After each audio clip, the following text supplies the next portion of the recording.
My goal is the opposite. My goal is to make it so simple that you believe you can manage your own money, whereas their goal is to make it so complicated that you believe you can't manage your own money. So we have two different agendas. And I'm not Mm-hmm. saying there's not a place for financial planners. Again, I don't know them all. I'm just talking about my experience with what I went through trying to become one, and also them telling me they don't talk to people like me who don't have a Mm-hmm. $250,000 at the time, or who doesn't have a network of people who have at least a $250,000.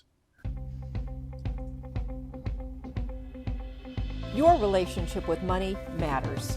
I'm Michelle Perkins, and this is the Money and You podcast, where I will be breaking down your relationship with money, offering tough love money tips, and a money dating plan that will focus on lifting the barriers to success to help pave the way for better money practices and increased wealth.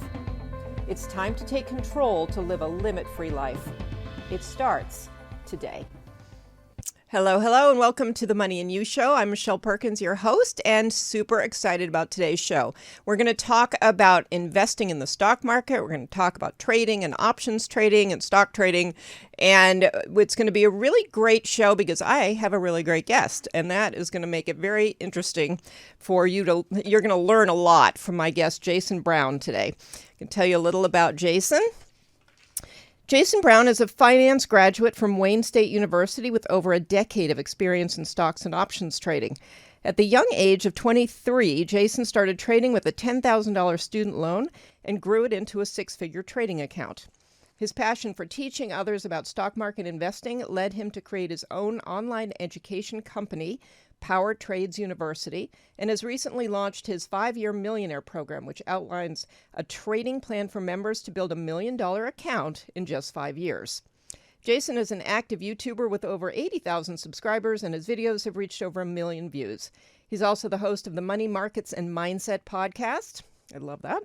Jason believes that anyone can profit from the stock market if they know what to look for and how to spot low risk but high reward times to buy and sell, combined with the right option strategies to supercharge returns and minimize risk. Jason, welcome. Michelle, thanks for having me. I'm excited to be here. Thank you for being here. I'm super excited about this show because we really haven't gotten into this very much, and I know this topic.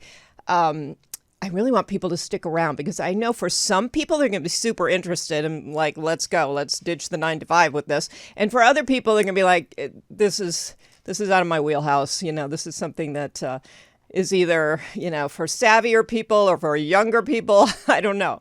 So I really want to dive in and I want to talk about how you got into it. I want to talk about a lot of things. So that's the first place I want to start because obviously you made a dedicated effort to make this work for you, and you've done it. And then I'm going to jump to something else, which is a little closer to your relationship with money. So let's just start with how you got into this. Yeah, well, first, thanks for having me. And I think it's for everyone. So everyone listening to this will be able to take something away from it.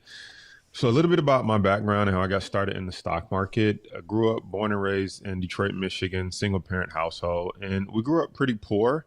And when I say poor, like we slept in sleeping bags. And I remember when I went to my best friend's house and I was like, wow, you have a bed. And he was like, of course I have a bed. And I was like, well, I thought you get a bed when you become a grown up. Because I thought, Wow. then you were important. You need a good night's sleep. That was my rationale because we didn't have beds growing up. And so from a young age, I always just noticed that there was like a financial disparity gap between me and other people, or our family and other people. And my mother, God rest her soul, she, raised us with love, and we always felt safe and had food, etc. But we didn't really learn a lot about money or wealth. And so as I started to, learn about money, you would always hear about the stock market. That's where people created their wealth. That's where they got wealth. They made their money. And so when I was 18, you would hear stuff like, if you just put $2,000 away in the stock market, you would have, and waited 20 years, 30 years, came back, you'd have been a millionaire. So I was like, why don't everybody do that? Seems like a guaranteed way to become a millionaire. And so 18, where I'm from, if you graduate from high school, that's a big deal because people would get, they were selling drugs, you'd get locked up, you might get pregnant. If you're a girl and drop out of school, you might be in the gang and not make it. So there was a lot of reasons we celebrated high school. Like, forget college. If you just got out of high school, you did well. And so I took my high school graduation money from like my big open house celebration, which was like $2,000. And I went to the bank, opened me an investment account, did what I thought I was supposed to do. Girl asked me like two questions, like, why do you want to invest? I'm like, to be rich. Like, why else do people do this? And she was like, so you want aggressive funds? I'm like, yeah, I'm 18. I want aggressive funds. I need aggressive growth. And so I gave her my $2,000. I come back 2 years later. I'm about 20 years old. I'm like, okay, how's my money doing? Check the account. $2,000 is now down to $700. So they lost $1,300 of my money. I'm like depressed. I'm upset. I'm like, what happened? Because, that's majority of my money. And last time I checked, I'm not about to graduate high school again. So I don't know how I'm going to get another $2,000. And so, she basically just like, I don't know what to tell you. And so I was like, okay, give me my $700, the money I had left. I was like, I could have lost my own money. I'm going to do this myself.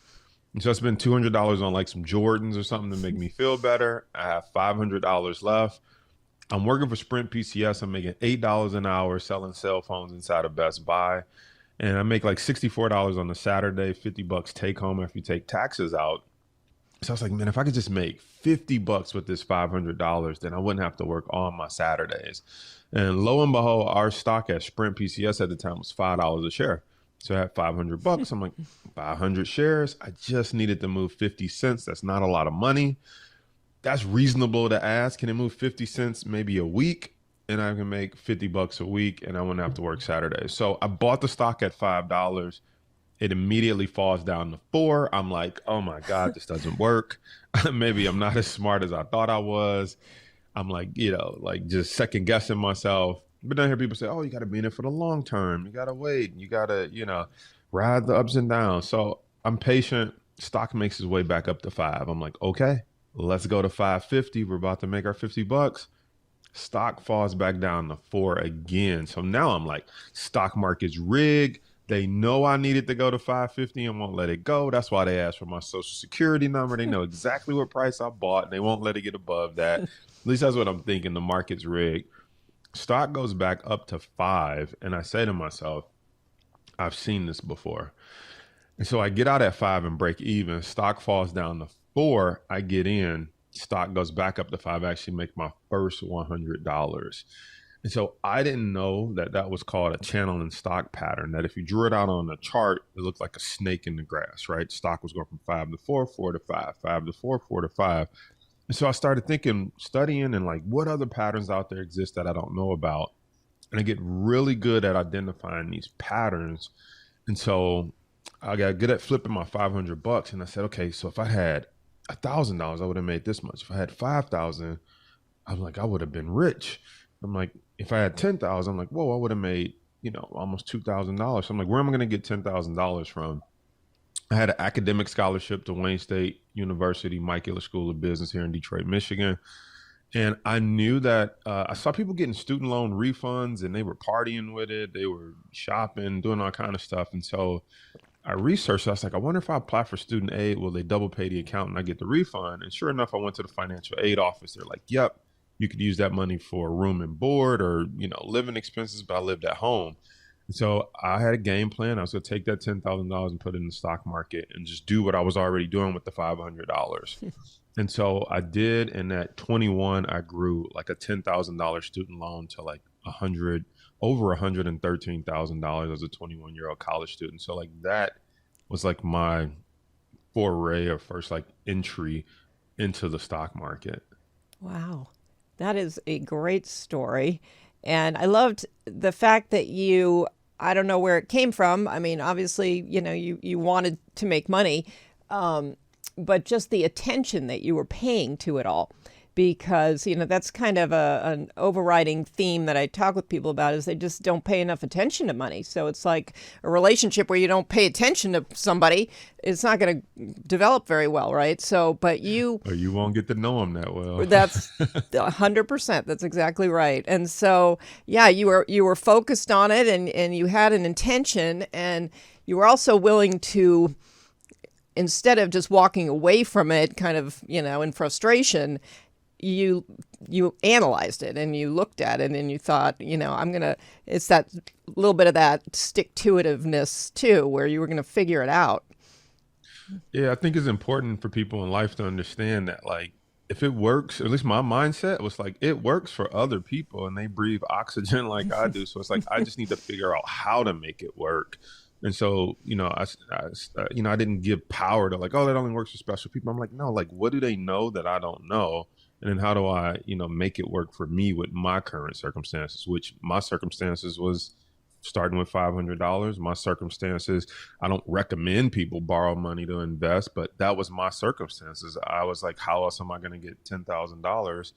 And to me, the student loan was a low risk, high reward. I figured some people think, well, whoa, isn't that risky? What if you lose the money? I said, well, if I lose the 10,000, I'll just do what everybody else does. I'll pay a little bit back over time and I'll eventually pay it off. That's number one. Number two, I'm like, the interest doesn't kick in until the fourth year. So I got 4 years to figure this out. And so that was also the first time I really learned about taking a calculated risk versus like listening to people around me or being afraid of money. It's like, I knew the interest rate. I knew it didn't kick in until I graduate. I knew what the monthly payments would be. I knew I had 4 years to figure it out. And so I was like, but if I'm right, I'm rich. Yeah. And so if I'm wrong, I just pay back 10,000 over time. And so that was like my mindset. That's a great mindset. And the fact that you're talking about mindset at all is just thrilling to me. I know you have a podcast around mindset, and I want to get into some nitty gritty, on this topic. But I can't help myself because I love the emotional side of money. And I did listen to your podcast about the emotions around it. And I thought it was a brilliant podcast because, with the show was about emotional reactions to trading events, but I think it translates to anything money related, whether that's getting into debt or, whatever it might be.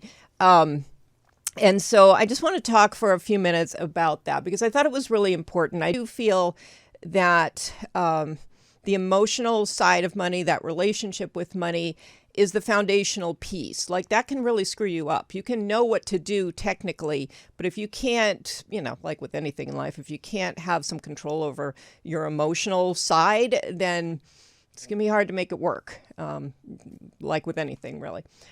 So can you speak a little to that kind of emotional analysis that you were talking about on your show? And I just love the gratitude piece and some of the other things. So maybe just a few minutes to summarize a little of that. Yeah, it's, the reason the podcast is called a Money Markets and Mindset podcast, because like it's more than understanding the stock market, and you have to understand how money works, and you have to understand your relationship and your mindset to it. And I believe the episode you're talking about was one where like I had actually made like, I don't know, probably 20 something $1,000 in the day, but I was upset because I could have made more. And there was just this energy of like, you're mad when you get out of a trade because you could have made more. You're mad if you would have stayed in it and if it would have went the other way and you would have gave the money back. And you really just have to be grateful that your money is working hard for you instead of you working hard for it. And you have to really take control of that emotions, because people think because you start making a little bit of money, like fear and greed is going to go away, but it's always present. Even when you become, you think like, if I make six figures, like all my worries will go away. But then like when you make six figures, you get afraid of getting laid off or losing the six figures. Then you're like, if I could just make $1 million, all my, I wouldn't worry about nothing. I wouldn't. And then you make $1 million and you're like, well, the house costs $1 million now, so it's not really $1 million. And like, can I keep making the $1 million? And now I pay more in taxes. And so like, there's always this push and pull between, is there enough? Fear, you're going to lose it. Fear that you can't make enough. Greed that you can make more, and should you go after making more? And it's not until you really understand that like the key is you, like you are the key. And as long as you are the asset, then you will have the ability to make money as well as lose money and get it back. And it doesn't really scare you because as long as you have your health and you're in your right mind, you can always make money. And that's like the battle that you're constantly fighting. It's just believing in yourself, and that regardless if it's COVID, high interest rates, inflation, knowing that you are the asset that can continue to produce in any market condition, in any environment. Yeah, thank you. Yeah, I thought that was brilliant because you're right. It was like a good event. But with anything like that, you get the job and then you find out that somebody else just got it and is making a higher salary, and you go back and think, "Oh my gosh, I could have gone back and negotiated something a little better." We all do that. There's always a little bit better. And you talked about there being a range and not trying to be perfect in this, which again applies to pretty much everything, um, because there is no perfect in most things, and not in this either. So, if you could just There speak is to no that for a minute perfect. too.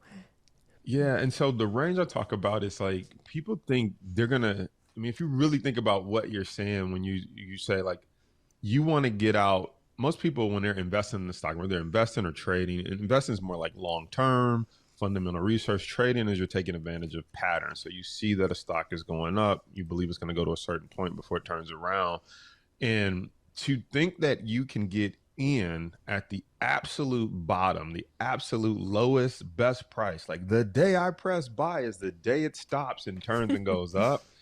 It's like saying, like, the exact day, minute, hour down to the second the stock market is going to turn around. And the same thing on the upside is I only want to get out the moment it's done going up. I want to get the maximum amount of profit. And it's like, that means the exact day, minute, hour, and second that is going to stop going up. And as soon as you press the sell button, that's it. The stock has to turn around. And that's a game of being perfect, which the stock market is not about perfect. The stock market is about catching that range in between, knowing like I may not get the absolute best price, but I'm getting in right when I think it's going to start going up or continue going up. And I'm not getting out at the absolute highest price, but I'm getting out at a price that's acceptable to me, which is more than what I paid for it. And so we talk about in that range, it's kind of a 25% on top and bottom.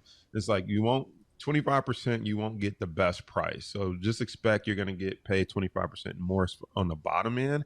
And as it's running up to 100% of the move, you're not going to get out at the exact top. You want to get out about 75% of the way up there. And so that leaves you about 50 to 75% of the profit in the middle. And you can become rich off that middle. And that's Hmm. the key. Because if you're trying to be perfect, you're just going to be frustrated in this industry. Yeah. Yeah, that's excellent too. That's a great mindset tip.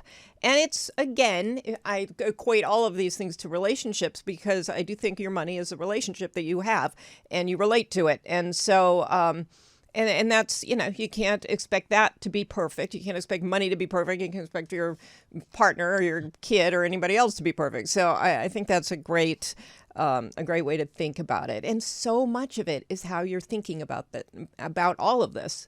I mean, it's really, like you said, it's all happening in your head, whether that's how you feel about it at the end of the day or what you're willing to do.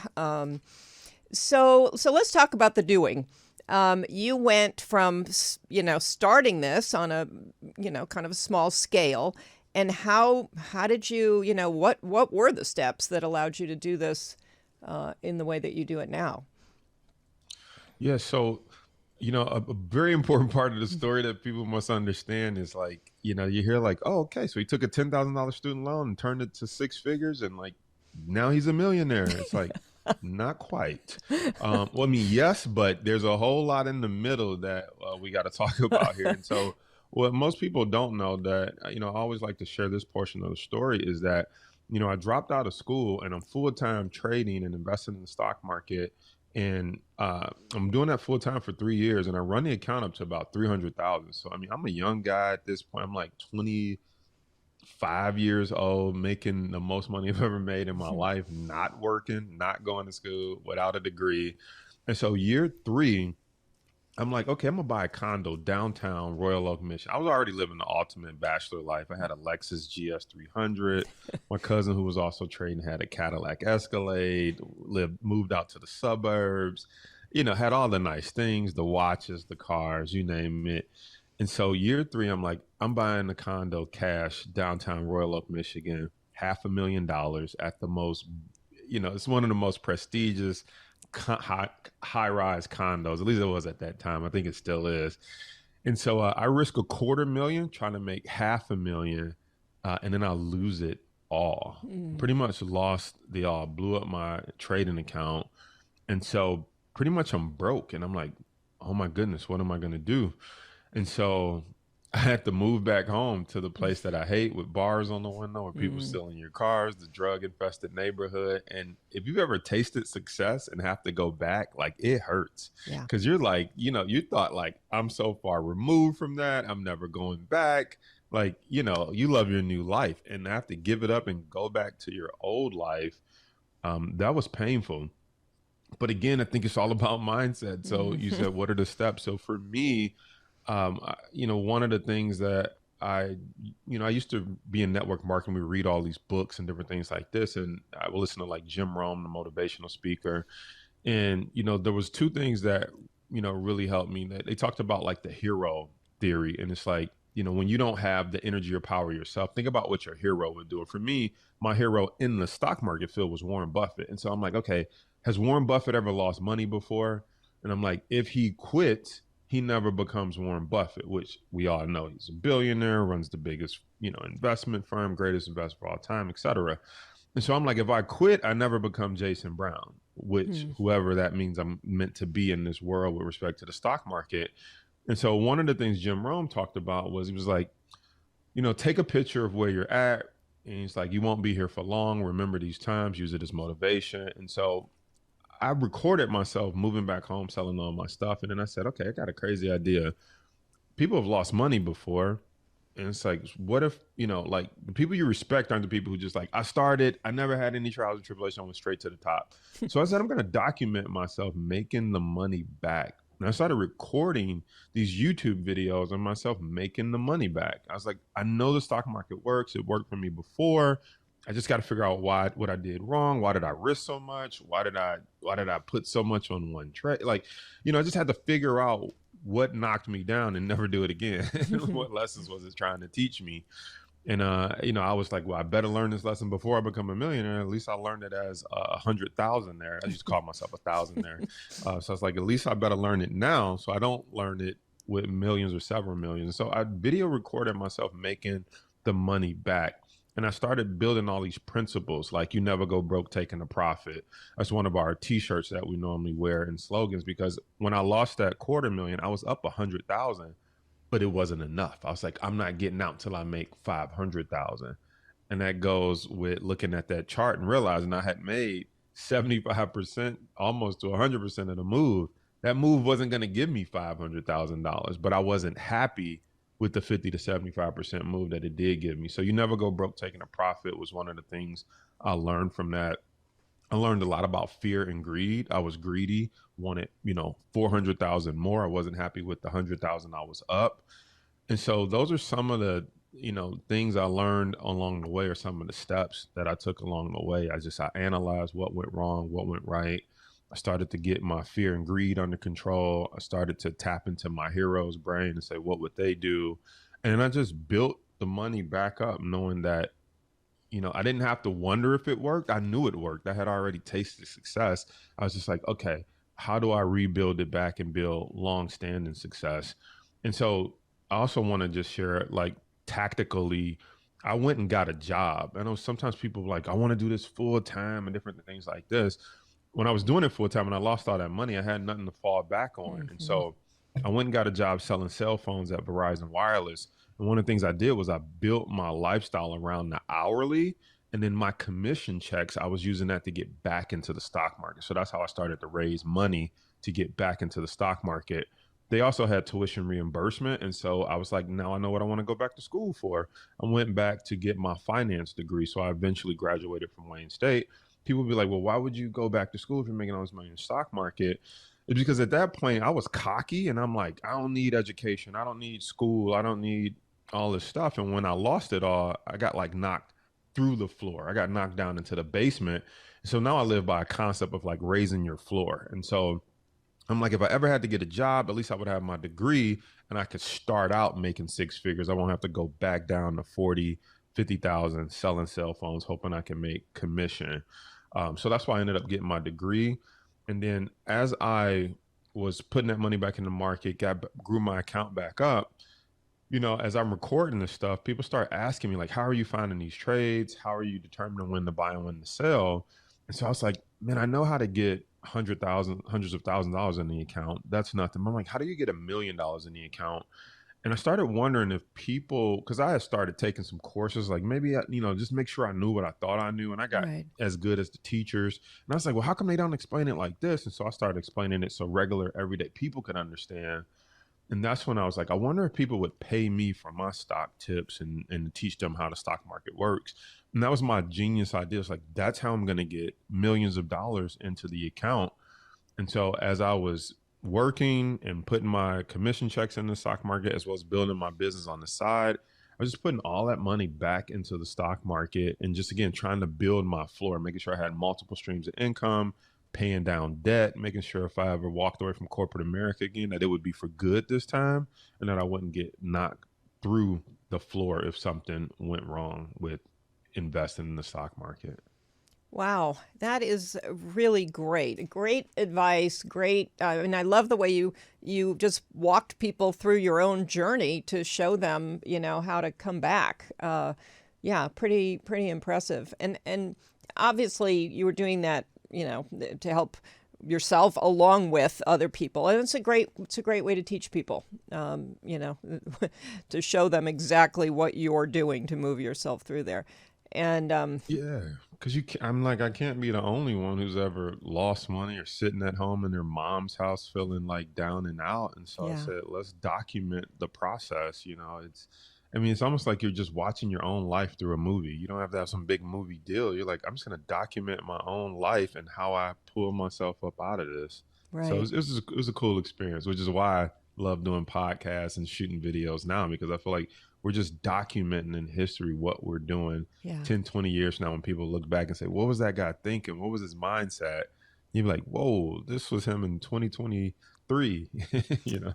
Yeah. Yeah. No, that is so great. And it's also just a great, you know, I don't know whose fault it is, but it's the way the world, things are communicated in the world today. It does leave out the aspect that life is life. Things are going to happen, all kinds of things that are going to slow you down, stop you, reverse you, whatever. And it's going to happen to everybody at some point, in some way. And so this idea, teaching people and knowing for yourself how to come back from that, because it does kind of beg the question, like at the time you bought the condo and everything, what was your mindset then? I know plenty of other people too, some personally who, whether it was in real estate or whatever, times were good and things were going well, and they just took it to a place, where when it went bad, it was, hard to recover from, and it was a start over. So, but where do you think your mindset was then? Were you just thinking it would go on forever like this? Yeah, I think I was untouchable. I thought I was smarter than everybody. I thought, I'm just going to be a gazillionaire and just, throwing money out the window. And so I'm very actually thankful that I lost the money Mm-hmm. back then because it humbled me. Like, Yeah. I would not be a likable guy if things kept going on that upward trajectory. Like, I mean, I look back now, I'm like, that guy was not a good guy. Like, that was not somebody you'd want dating your daughter. That was not a guy you'd want to invite over for dinner. That guy thought he knew everything. He was cocky. He was pompous. And I guess rightfully so, being that young, making a ton of money and thinking you could just print unlimited money. But I'm actually so glad that I got knocked down because it humbled me. And that's not who I really was. I think that's what early success turned me into. Mm-hmm. But if, you knew my upbringing, that's not who I really am. And I think the humbleness is what, I truly am. And it keeps you humble because you like even now you never forget that it could be taken away from you at a Mm-hmm. moment's instant. And I think there's healthy skepticism or there's healthy like paranoia Mm-hmm. where Yeah. you're like, let's just be grateful, let's thank God, let's not let our guard down too much and think we don't have to do the research when it comes to these stocks. Let's not let our guard down and over leverage ourselves with cars, watches, and toys, thinking we'll always be able to pay for it. When the pandemic hit, I was financially okay. When Mm-hmm. inflation hit, our house is paid off. We have no debt. Those are things that I learned, which was like prepare for downtime, right? Humble yourself, make sure you can get through an economic downturn or a storm. And so just really, I think I came out a way more humbled and prepared person versus my mindset back then was like, I'm smart. I'll be able to make more money. We'll figure it out. I'll press a button and I'll print some more money and I'll pay for Mm-hmm. this. That was my mindset back then. Yeah, that's great. I mean, it's just great to see how things evolve too, because, mindset, the beauty of mindset is that you can change it. Like, it's not a fixed thing. And so, and you have control over it too. It's not up to somebody else to change your mindset. So there's some really beautiful things about, if your belief is that mindset is the key to a lot of things, it's within your control. So you just have to be super aware, which sometimes it takes these kind of events for people to find the awareness. But so let's get a little more into the kind of trading that you do and you teach. And, is it actually for anybody? Who's it for? Yeah. So I would say the strategies are for anybody, and how you implement them depends on each person's unique situation. And so there's not one single person that the stock market isn't for, because we're already all participating in the stock market. We're all participating as a consumer if we're, buying iPhones, but we don't own the stock. We're the ones driving the price up. If we're scrolling Facebook, looking at the ads, we're the one giving them a marketplace for people to run ads on to drive the price up. So we're either participating from a consumer standpoint or an investor standpoint.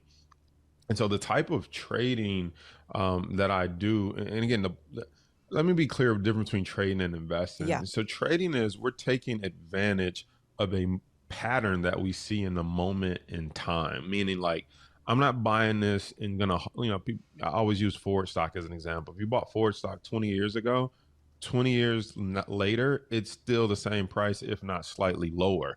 That's not what we're about. We're not about buying and hold. We're about finding what's moving and then taking advantage of that movement for the period that it's moving, and then moving on to the next stock, the next sector, the next industry that's moving. And so that strategy can be used whether you're a long-term investor or a short-term trader, because you can look at charts and you can determine if you're in the best investments or not. A lot of people just get their 401k, they go to their financial advisor and just say, you tell me what to do.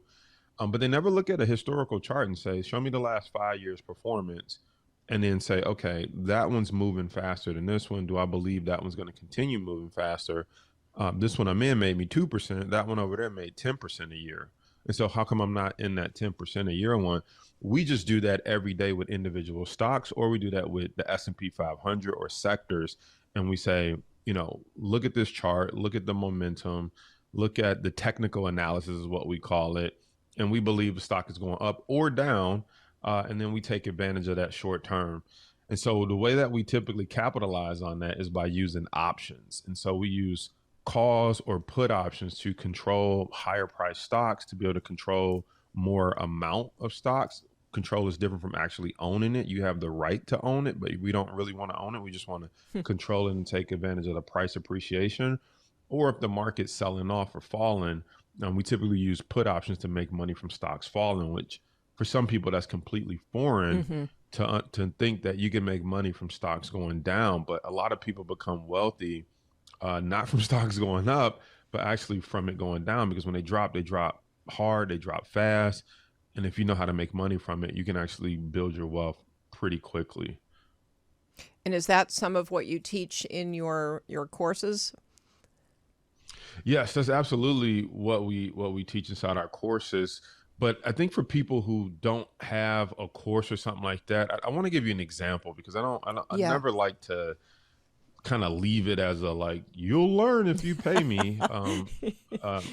But here's how it works. So let me give an example that everyone in your audience can relate to. If they've ever bought a house, for example, let's say you go look at this house, it's $200,000. You're like, great, I like it, I want to buy it. Well, they ask you for an earnest money deposit of about $2,000. So you put the $2,000 down.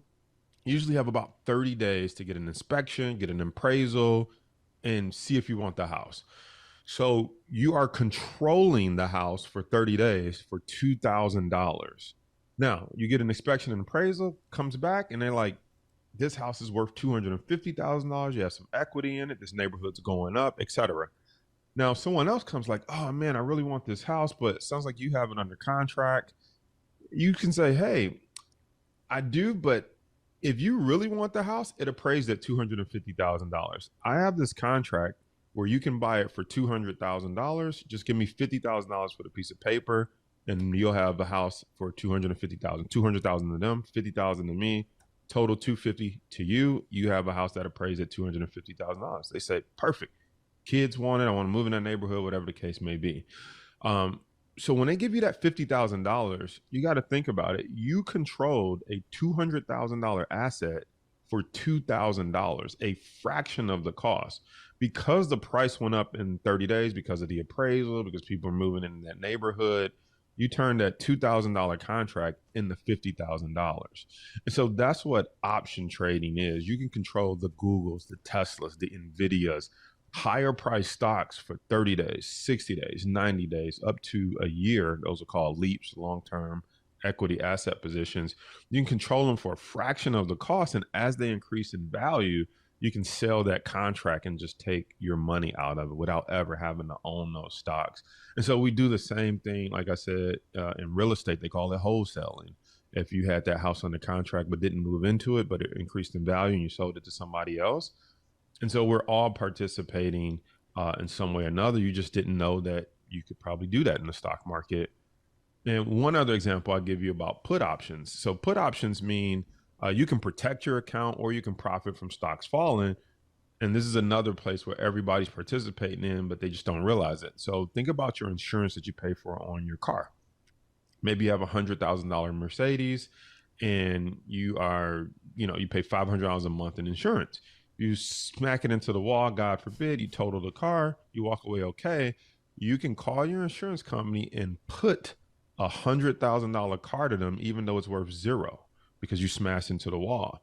But you can still force them to buy that car at $100,000, even though it's not worth it anymore. That's called a put option. So they're selling you a put option every single month, and you're buying it, and you're saying, hey, if I crash, I can put this to you and make it whole.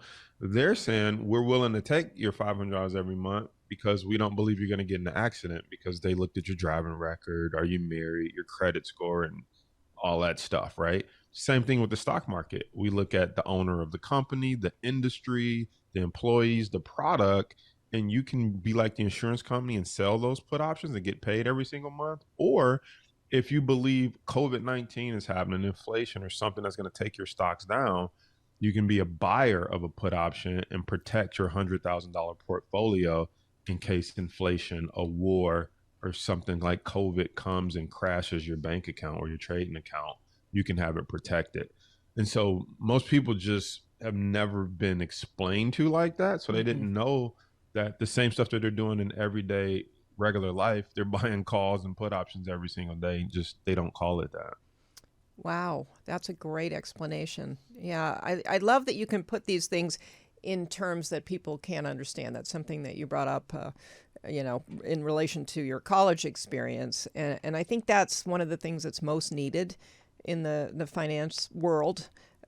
People make it very hard to understand, and you're making it easy for people to understand, which is what allows more people to engage in it, which is so important. It really shouldn't be something for a certain segment of the population. It should be, it's out there for everybody. It's just you can't take advantage of it if you don't understand it well enough. So That's the key. That's the key. And people have to understand why. And I think this is why I got upset at the industry and wanted to do YouTube videos, podcasts, stuff like that. Because I would be like, once I understood it, I was like, why don't they just say that? Like, why do they make it so complicated?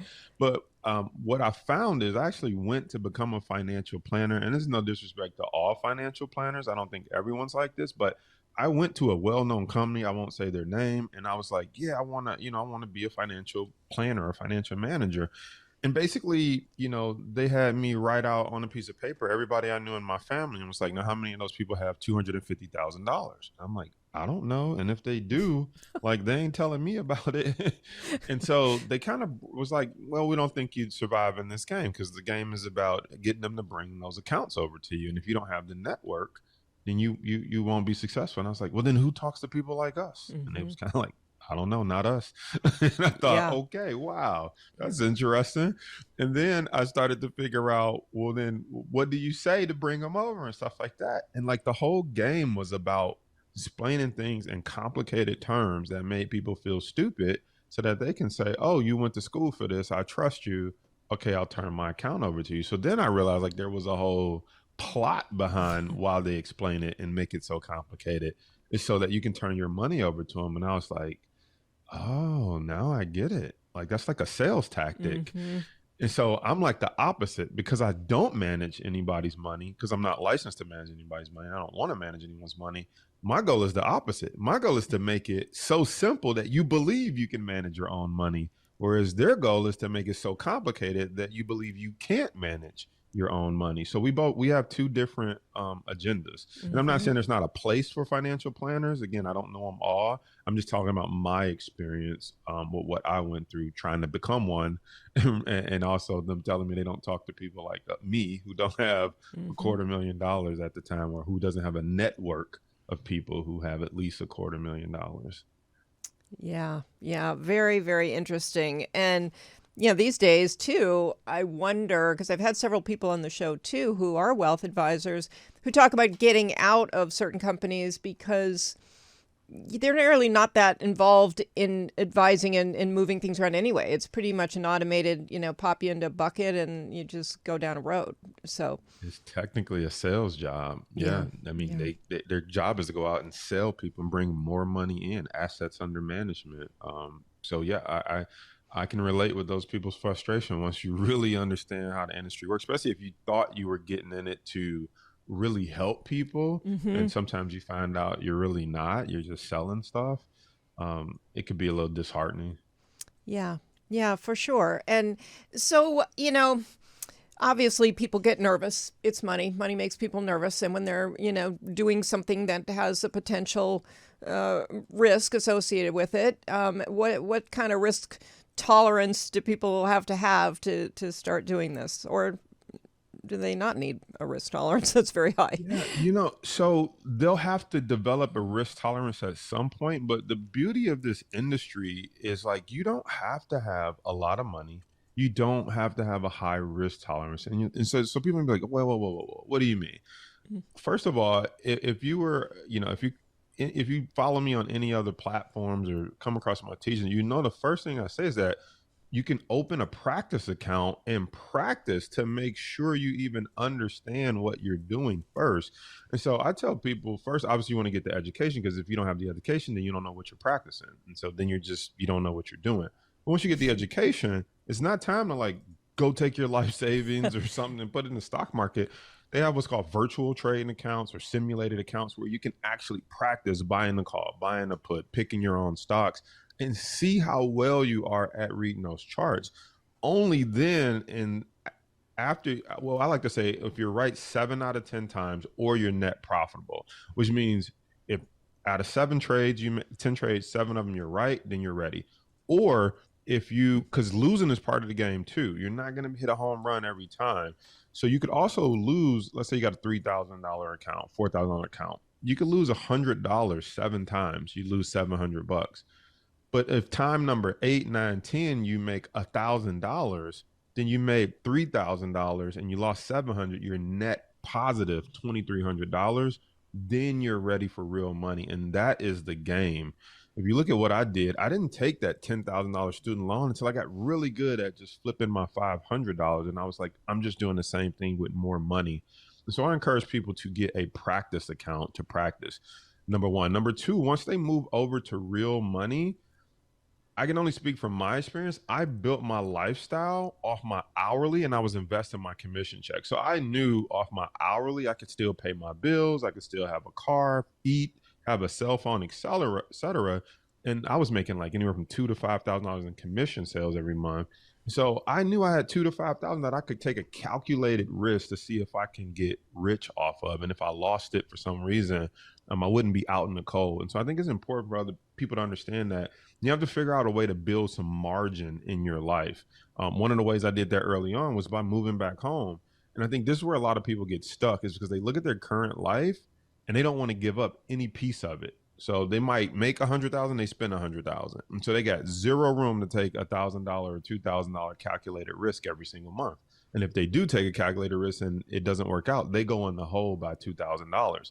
But if they sold their car or downgraded their car or downgraded their house or stopped eating out as much, they would have one to two, maybe $3,000 extra every single month to take a calculated risk with. And that's the position you want to be in with the stock market, because the stock market doesn't care that your rent is due, that your car note is due. It's going to do what it's going to do, and it's going to do it in its time frame. And so in the beginning stages, you can't rely on the stock market because your money doesn't come every 2 weeks like a paycheck. Like now I live year to year. I might make 100 grand, 200 grand, and like I'm set for the rest of the year or next year. But I can't tell you if that's going to come in month one, month two, month three, or is it going to come $10,000 for the first 6 months and 50,000 in month? I don't know how it's going to come. And so you get to a point where you have to live year to year off this stuff. But in the beginning, you need to create room for margin with your job or the way your current living expenses are structured, so that you have some cushion that you can go take a calculated risk with every month after you're done practicing. Yeah, that's great. And I don't know that people necessarily understand that unless somebody directly tells them, like you just did. I think there is a lot of kind of myth around, doing this full time means doing it as your job, and it doesn't have to be, it really shouldn't be that at the beginning, along with a lot of other, things that people want to do, whether it's side hustles that, you might need to have the job for quite a while you're doing whatever your side hustle or other business might be. So I think that message isn't, people don't hear that enough. It doesn't mean, that you're not putting the right mindset into it. Like, I think some people feel like, well, if I need the security of the other thing, I'm not going to be able to give 100% to the thing I really want. But you need that cushion. So. Absolutely. Like, I think that's what's wrong with the hustle culture. People misinterpret people who have done great things and be like, yeah, like these great actors, they ate out of their car and they risked it all to be an actor. And it's like, no, not really. What they did was they chose not to buy a house. They wanted to keep their expenses low. And they did little side gigs while they went off and auditioned until they made their big break. And in life, like, you should have multiple streams of income. Like, even now, trading is not my only stream of income. We have the courses. I have the YouTube channel. I also have my real estate license. I don't use it as much, but I also have a networking company called Metro Detroit Networking, where we throw networking events around Metro Detroit. I'm working on the book. Like, you should have multiple streams of income. When you put 100% of your pressure on the stock market to make money, that is not a good day. And the majority of the world can't just stop working and say, I'm going to be a full-time trader. And so the reality is I feel like I was a better trader when I had a full-time job, because I knew I had something to fall back on. And it allowed me to take calculated risks or wait for the right opportunities. I didn't feel like I had to be forced to do something. When this is your only job and you're like, if I don't make a trade or an investment, I don't know how I'm going to eat next month. I don't know how to pay rent.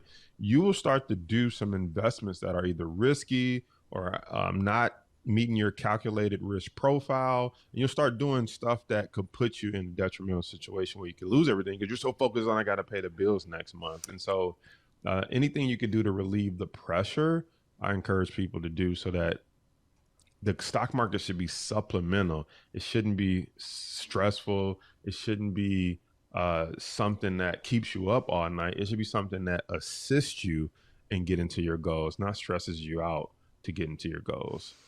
That is such a great point. I could do a whole other show with you on that energy because, and I, unfortunately, I have no more time, and I could talk to you for so long. This went so fast, but what you just said was such gold. I think it's a great place to wrap up on, because that, I had a coach a while ago who would talk when I first started coaching about going into it with a striving energy.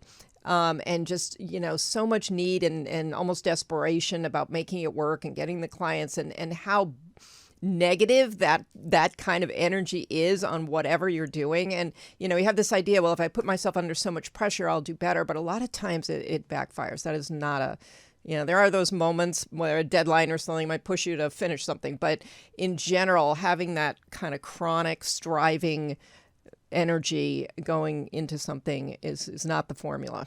So I love that you brought that up. That was a great point. So relieving that is really important. Well, listen, Jason, I really could talk to you all day. I'm sad this is ending, but thank you for so much wisdom and so much just, the great ways that you have explained things. How can people connect with you, learn more, find you on all the platforms you're on? Yeah, well, thanks again for having me, and I hope it's been super helpful to your community. The best way to connect with me is just at thebrownreport.com. From there, you can connect with me on LinkedIn, YouTube, Instagram, Facebook.